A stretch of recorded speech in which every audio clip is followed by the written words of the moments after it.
بسم اللہ الرحمن الرحیم۔ السلام علیکم ورحمۃ اللہ وبرکاتہ۔ دوستو، میں مفتی عبدالوہاب قاسمی ایک بار پھر آپ کی خدمت میں حاضر ہوا ہوں۔ آج ہم بات کریں گے، ایک بھائی نے معلوم کیا تھا کہ کیا اگر ولیمہ نہ کیا تو بیوی حرام رہتی ہے یا نہیں، اس بارے میں صحیح رہنمائی کر دیجیے قرآن اور حدیث کی روشنی میں۔ دیکھیں بھائی، اس مسئلے کا جواب یہ ہے کہ اگر کوئی شخص ولیمہ نہ کرے تو بیوی اس کے لیے حرام نہیں ہوتی ہے، کہ بیوی حرام ہونے کے لیے جو کنڈیشنز ہیں وہ طلاق ہے، کہ ڈیورس ہو جائے، طلاق ہو جائے تو بیوی حرام رہتی ہے۔ باقی اگر ولیمہ نہ کرے تو یہ ان شرائط میں سے نہیں ہے ولیمہ کرنا کہ اگر ولیمہ نہ کیا تو بیوی حرام ہو جاتی ہے۔ ولیمہ کرنا الگ ہے اور بیوی کا حرام ہونا وہ الگ چیز ہے، دونوں میں فرق ہے۔ ہمارے معاشرے کے اندر جو اس طرح کے لوگ سمجھتے ہیں، خاص طور سے نوجوان طبقہ، نئی جنریشن جو مسلمانوں کی ہے، وہ اس چیز کو کیا خیال کرتے ہیں کہ بھائی آپس میں بول دیتے ہیں، باتوں باتوں میں کہہ دیتے ہیں کہ بھائی اگر تیرا ولیمہ نہیں ہوا تو تیری بیوی تیرے اوپر حرام رہتی ہے۔ تو کیا اس طرح کی بات چلانا معاشرے کے اندر، یا ہم اس پر عمل کر لیں، اس کو ہم سمجھیں اس کو، اور پھر یہی بات ہم معاشرے کے اندر آگے بڑھا دیں کہ بھائی اگر تیرا ولیمہ نہیں ہوا تو تیری بیوی حرام رہے گی؟ تو خوب سن لیں کہ اس طرح کا کوئی مسئلہ نہیں ہے، اس طرح کوئی سچویشن نہیں ہوتی ہے کہ بیوی حرام رہتی ہے جب تک کہ ولیمہ نہیں ہوگا۔ ولیمے کا حکم الگ ہے اور بیوی حرام ہونے کا حکم الگ ہے۔ بیوی ڈیورس سے، طلاق سے حرام ہوتی ہے، ولیمہ نہ کرنے سے حرام نہیں ہوتی ہے۔ ولیمہ کرنا یہ مسنون عمل ہے، یہ ضروری نہیں ہے، واجب نہیں ہے۔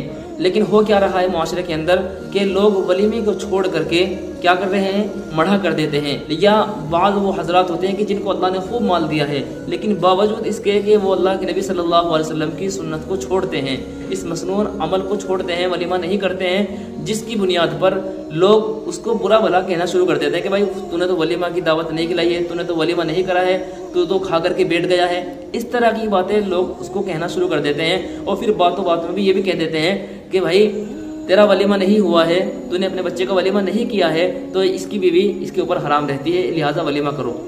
تو اس میں ہمیں یہی سمجھنا چاہیے کہ ولیمہ کرنا یہ مسنون عمل ہے، اگر کریں گے تو نبی صلی اللہ علیہ وسلم کی سنت زندہ ہوگی اور ہمیں ثواب ملے گا، اور اگر ولیمہ نہیں کیا تو پھر کیا ہوگا، پھر ہمیں ثواب نہیں ملے گا، ولیمہ کرنے کا مسنون عمل کا ثواب نہیں ملتا ہے۔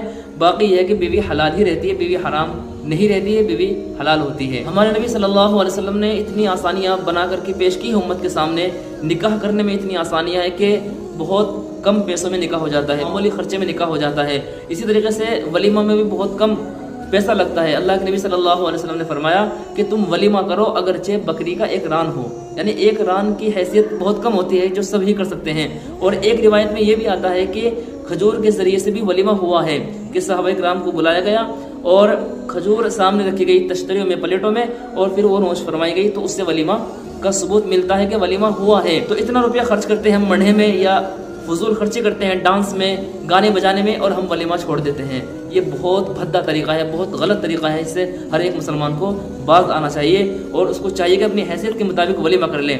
اس میں ضروری نہیں کہ بہت سارے لوگوں کو لمبی چھوٹی دعوت دینی ہے، بہت سارے لوگوں کو بلا کر کے ولیمہ کرنا ہے، اور بہت سارا سسٹم جوڑنا ہے، نہیں، بلکہ چند دوست و احباب کو بلا کر کے بھی ولیمہ کیا جا سکتا ہے، چند افراد کو بلا کر کے بھی ولیمہ کیا جا سکتا ہے، اور معمولی سی رقم میں بھی ولیمہ کیا جا سکتا ہے، یعنی کھجور وغیرہ کے ذریعے سے یا بکری کا ران کے ذریعے سے ولیمہ ہو جاتا ہے۔ امید ہے بات آپ کی سمجھ میں آئی ہوگی۔ آپ لوگ اس ویڈیو کو خوب زیادہ شیئر کیجیے۔ آپ کے بھی کوئی مسائل ہو، کوشچنس ہو، ضرور کمنٹ باکس میں لکھیں۔ ملتے ہیں نیکسٹ ویڈیو میں، تب تک کے لیے اجازت۔ السلام علیکم ورحمۃ اللہ وبرکاتہ۔